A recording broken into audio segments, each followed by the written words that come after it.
Hola! Welcome to Mars or Abu's garden in Quito. It's just such a lovely place, so much nature, so much color. It's the ideal spot to do my first vlog style video. It also happens to be the perfect excuse to give my new camera a spin. Come for a tour with me. Let's start with what is one of my favorite plants here. It's also quite unique as it is a hybrid.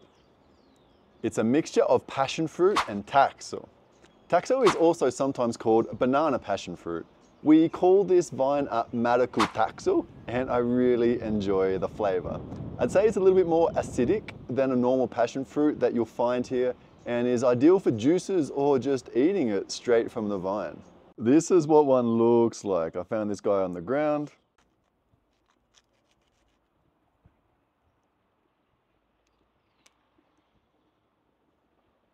So you can see it kind of looks like a normal passion fruit, but it's a little bit more yellow, I guess, on the outsides as well because of the taxo.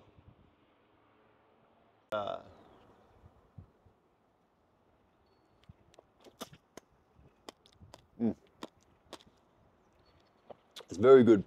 Just sweet enough without being too sweet. We love this guy in juices. Perfect. And here's a Kale plant we gave Abu about 5 years ago, just before we left Quito for Cuenca. You can tell that everybody loves it, including the grubs here, because something's been having a good old chew. Abu originally thought it was a broccoli or similar, as Kale isn't something traditionally grown a lot here. You can buy Kale in Supermaxi, etc., and you might even see it by the name of crispy lechuga. As you can see, it grows really well here. Here's another 5 little plants. We often grow it in our hydroponic setup, and the whole family enjoys Kale chips, which is just Kale with a tiny bit of olive oil and salt in the oven for about 10 minutes. I hope you're not disappointed finding this vlog style video if you're more used to some of our more polished studio style videos. Most of our videos to date have focused on educating you on certain topics about living or moving to Cuenca.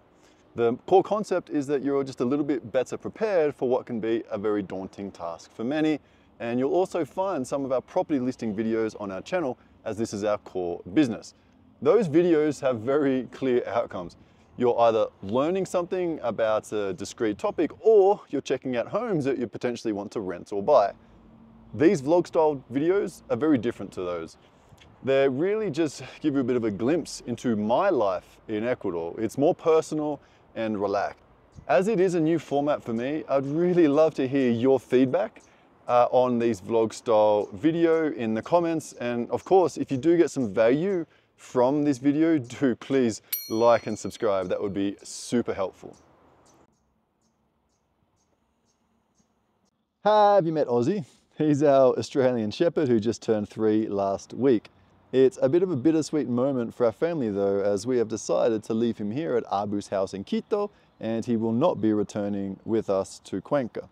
Why? Just look at this garden. It is absolutely huge, and Ozzy loves to run and play. We do have a garden space for him in Cuenca, but it's just much smaller than this. The other reason is that it's good for Abuela to have a dog with her. She used to have a large German Shepherd and she misses him quite a bit. But also, if we're being 100% honest, with 3 kids, sometimes Ozzy's needs just aren't as high as a priority as we would really like. So we just think he's going to have a better quality of life here.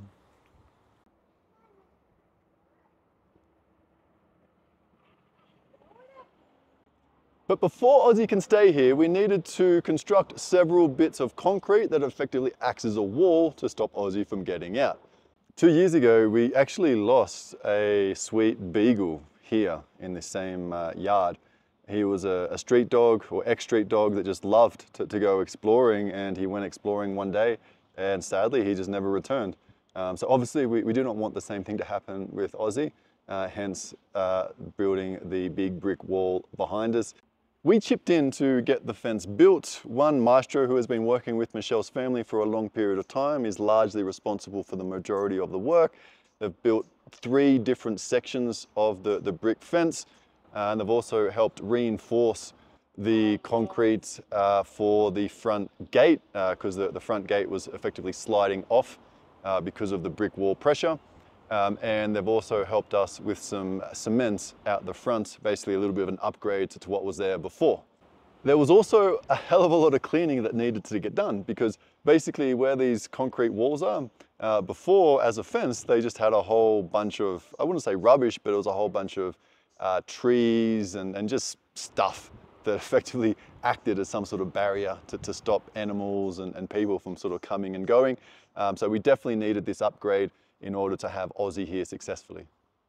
And back to Abu's garden, the most exciting development is right here with these avocado trees. These are the first avocados that have fruited in this garden for many years.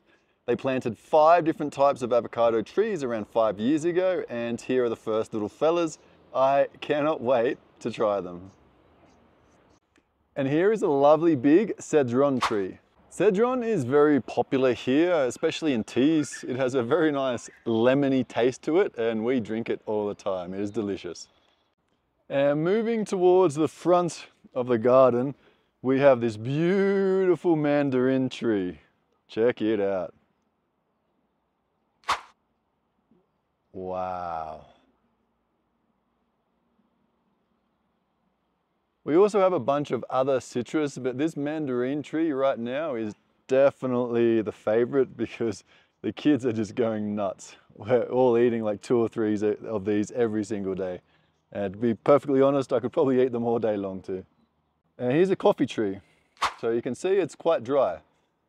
You've probably heard about the rolling blackouts in Ecuador at the moment simply because the hydroelectric plants cannot produce enough electricity because of El Nino and the lack of rain.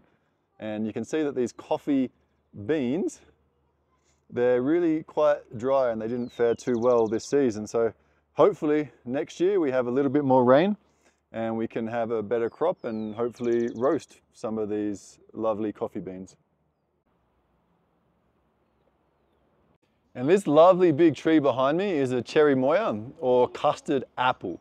Unfortunately, as beautiful as it is, this tree has never actually borne any fruit, but it's still lovely to have. Okay.